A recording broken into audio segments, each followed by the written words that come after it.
But you win a series, you have to take that and leave on hopefully a safe travel back to Troy early tomorrow morning. So really good job by us, especially in the second game. I think the bullpen was tremendous with what Ryan did for a couple innings, and then the ringer finishing the thing out. Really clean defense the last 7 to 8 innings of the game. So happy that we won the series. Get to recoup tomorrow. Get our bodies right, get our mind right, and then we'll hit the road again to Tuesday to UAB. And Coach, just to touch on the first game a little bit, just what was going on with the team? Obviously, you guys were able to rattle back, come back within one, and then it kind of just fell out of hand towards the end. Just talk about what happened in the first one. You just have to make plays. It's very simple. They had 4 different times that bunts reached, whether we didn't finish play, just whatever. It just wasn't good enough. We know that. It wasn't for any sort of effort or anything like that, or lack of focus. We just didn't make the plays. We were in the right positions, and we'll make them the next time. And that was the message in between the games. Those guys know the importance of defense for us this year, and for the most part, it's been tremendously better. We had a little, chink in the armor there, but we bounced back in the second game, and I think that's what a sign of a quality team is. Hey, Coach, actually, that kind of touched on my next question was, what was the message when I went into the locker room there? You guys just said motivated to get that third game. Just talk about what it's like to have a resilient team like that. Yeah, we do. They're old guys, and a lot of guys have been through it. They better know how important every game is, to be able to flush one that you don't like. If you can't do that, you can't be very good in this sport, because it's very hard for every game you win. There's nothing's easy. So that was the message, and then just make sure when we answer the bell offensively, we come out collectively, pitcher and defensively, and we got to go out there and shut it down. And we did that in the second game, the doubleheader, and that's why we won.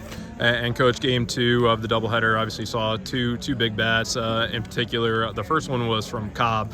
He seemed to just be able to start Troy off pretty solid there at the plate. 2 doubles here today. Just talk about what he was like to kind of electrify the offense. Yeah, Trey was really good. Well, he made an adjustment. I heard him talking after the first game. He just kind of was a little tardy, hit some ground balls, chopped them in the ground.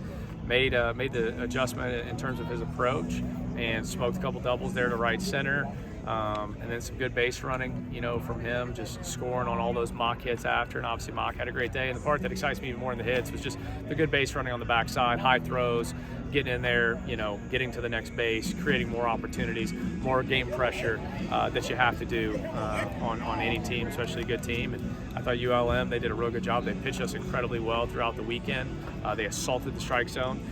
So we had to earn everything that we got, and that's why each one of those plays was important. Just as even Shane scoring, on the wild, not actually a wild pitch, probably a pass ball, but just the ball that was a fastball kind of up and getting in there and being ready to score, once again proved to be huge when it made it 6-4, and that's how it stood there at the end. And the next guy I want to talk about, he came right up after Cobb. Kyle Mock hits a season-high 3 hits and a season-high 3 RBIs as well. Just talk about, obviously we know what he's like overall, and he's a key contributor on this team, but just talk about what he was like to come in huge in game 2. Yeah, he knew he was having an opportunity this weekend, and his BP was tremendous on Thursday. Not that he was going to hit or launch home runs all across the field. It's not that easy. But he looked prepared. He looked ready. The barrel was quick. He looked a bit rejuvenated, and so that proved out to be a lot of hard hit balls, a lot of 105+ balls, and it was really the difference for us in this final game. And Coach, obviously you mentioned a little bit about the pitching rotation and stuff like that. Obviously you started Stewart out. ULM got off to a fast strike with 2, but then he settled down and kind of handled things until Pettis came in, and then Manning came in to close it on out. Just talk about those 3 performers here tonight. Yeah, I thought Stu bounced back well the 2nd through 4th. Wasn't what we want out the chute or at the end, but I thought we got to really know what that 9 outs look like there, and we have to build off that. We need everybody to be tip top, and I thought Ryan came in, made quality pitches, had the bad luck on the 42-mile-an-hour ball down the line, but he did fold or get worked up by one missed contact. Strikes out Blazer, gets a line out to get out of the inning, and then was really good in the 6th inning, and obviously we know what Ringer did after. And Coach, this is obviously the first Sun Belt series, and you guys are able to claim it with a win. Just talk about what that kind of means for the rest of the season. You guys claim the early momentum, and now you guys can move on past this and keep going. Yeah, enjoy it tonight. Wherever the guys go, get some grub and whatnot. And let's ride back tomorrow. We just need to recoup up. It's been a heck of a long road swing. We got one more time to hop on one of these buses on Tuesday, and we should be more energized now that we don't have a game tomorrow. We have no reason to not be tip-top when we head up to Birmingham on Tuesday, and we need to be ready to play good ball. A lot of guys are going to have opportunities, and they need to take advantage of them.